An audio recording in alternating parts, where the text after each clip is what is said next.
Round 16 was pretty good, scored 2,474.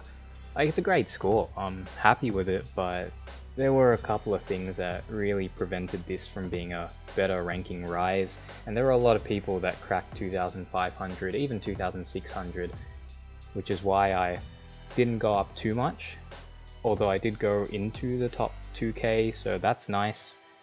But yeah, could have been better. Before I go through the team, I did say last video I didn't want to put myself in the position of only having one injury trade left at this point, but as you can see there, I put myself in that position. The plan was I wanted to see what Coleman Jones would score, and if he scored well, I'd hold off on my trades and just take his score. But after seeing that 5, there was no way I was fielding that, so I made 2 trades. I went Briggs down to Saunders, just have a mid-forward swing, and then I went Madden to Goey. So defense, Laird fantastic as usual, Stewart good, Whitfield, Lloyd, we like a little more out of both of them, particularly Whitfield, but it's whatever. Ridley's looked really good the past few weeks. Nothing compared to the first few weeks of the season, but he's getting involved a lot, very prominent down back, taking a lot of kick-ins again, so it's great to see. Short we definitely want more from.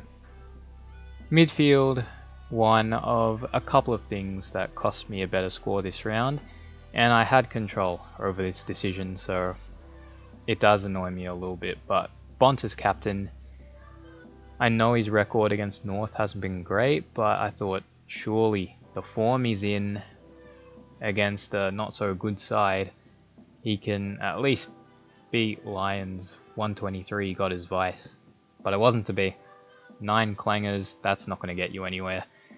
It's brutal, and this cost me a fair few points.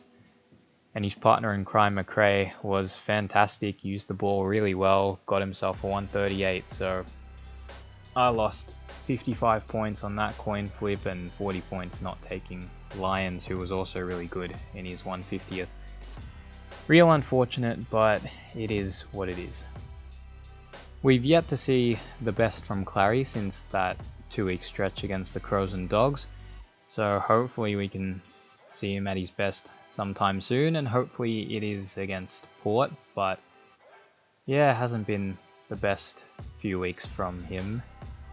Neale was a lay out, another thing that cost me a better score this round, but this one I wasn't in control over. It's an injury, it's bad luck, nothing you can do about it. I had Newcomb as emergency, lost 13 points going him as emergency over Bramble, but that's a 50-50 thing. Can't really predict what either of them are going to do. And the last 3, Walsh, Petrarca, Brayshaw, so good. That's exactly what you want to see from those guys. The Rucks, Grundy was great, and Gawn, like Clary, just hasn't quite been at his best for a while, so hopefully we can see him at his best form sooner rather than later. And the forward line, Zeeble and Hall continue to be superb Seagulls. Danger was well and truly at his best against Essendon. 37 touches, 184, and I think the most impressive part about his game on Friday night was he kicked a set shot goal, and it's something that he absolutely struggles with, so that was probably the icing on what was an unreal game from him. Dusty has prominent patches, but just can't quite put it all together. And the team's struggling, so that doesn't help his cause. Langford just not getting enough CBAs at the moment. Has his fair share of turnovers as well, so that doesn't help. Didn't expect Stringer to be the one screwing Lily's role, but that's what's happening. So hopefully he can get more CBAs in the coming rounds, but it's a little worrying at the moment. And Goey, the trade-in, got a lot of mid-time. Really good to see. 114 off 32 touches and a goal. Great debut in the side. And on the bench, Coleman Jones, he was supposed to be the cover. Once I went with the 2 trades to bring in Goey. So now that he's injured the calf, only gotten a 5 in the 1 half he played, forward cover might be a bit of a worry, because he was supposed to be the guy. So we'll see what happens in the coming weeks, but that might be a shaky situation for the side. But that's the team. There won't be a trade segment, and I hope there won't have to be one until the final round, really, because we're walking a fine line now with just 1 trade remaining. We're going to have to hope pretty much everything goes right for the remainder of the season. But there's a lot of footy left to be played, and a lot of things could easily go wrong. We're just going to have to hope for good luck and hope for the best, because the heart will be racing whenever these guys play. But at this stage, looking at the team overall, I'm pretty okay with this. Obviously we're missing quite a few important names. I've had to resort to the budget bin for a fair few of my picks, so all things considered, it's not too bad, I think. Now, captains, if you've got Parrish, then he's an absolute no-brainer. Been in phenomenal form, just on another level, winning every medal there is to win. Yeah, just go with him, VC or C, depending on the fixture.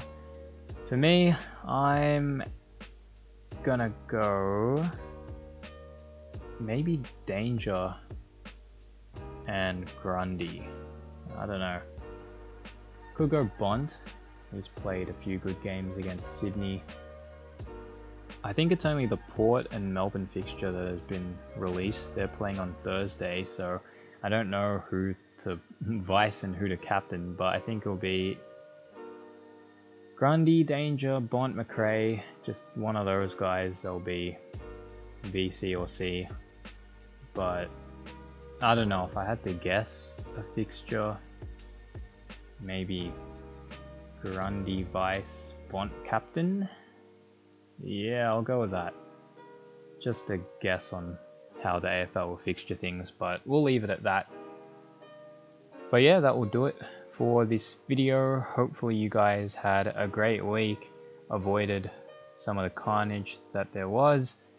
Good luck to you all for round 17, and see you guys in the next one.